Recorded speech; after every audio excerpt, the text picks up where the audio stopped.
online site, aiming to out people who refuse to pay their debts. Now, it's called Wanted Worldwide, and as well as publicly shaming non-payers, the site will also offer cash rewards for information relating to everything from stolen goods to missing people. Now, privacy advocates are warning it could be setting a very dangerous precedent. But as Frank Pangallo reports, the men behind the site are convinced it will be a roaring success.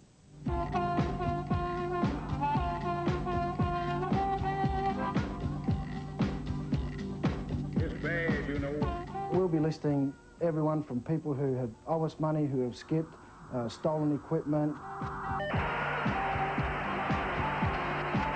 If you don't pay, watch out, the world's watching. Time's running out for crooks, conmen, bankrupts and debtors on the run from their creditors and the law.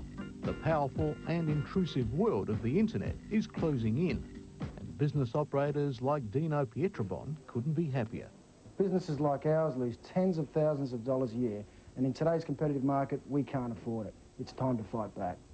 Dino runs a civil engineering firm, and he's sick of chasing people who refuse to pay their bills.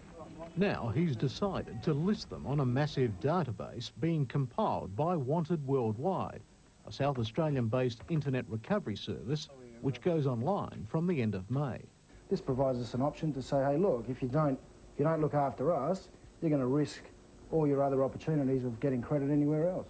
So for the cost of a phone call, or by simply logging on to its website, you can find out if someone's a potential financial risk. If you're going to be accountable, you've brought the action upon yourself. You've got no one to blame but yourself.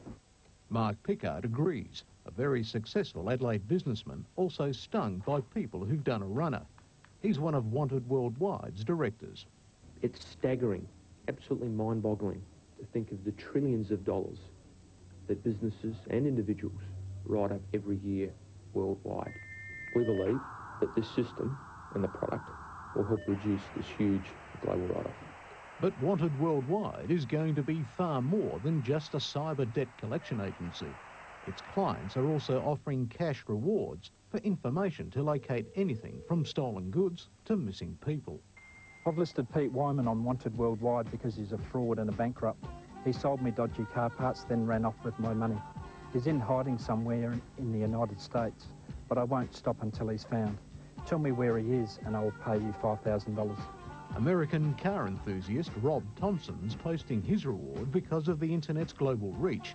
For 3 years, he's been chasing a dodgy American used parts dealer who owes him $12,000. I think it's an excellent service. I believe anyone who is in the business of ripping other people off should be made known. People who are credit defaulters or owe a debt and are listed there will probably scream out and say this is unfair.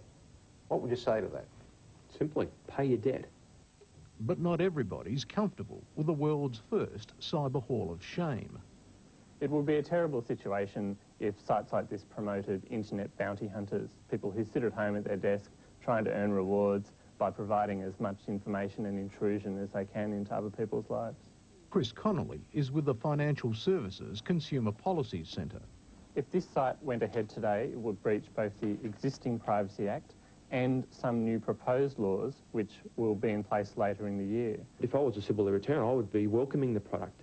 We're trying to reduce businesses' write-downs, costs associated with debt runners, missing persons, crime in general, right?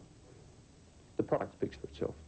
Mark Pickard insists Wanted Worldwide isn't in the business of credit reporting and is acting within existing privacy laws.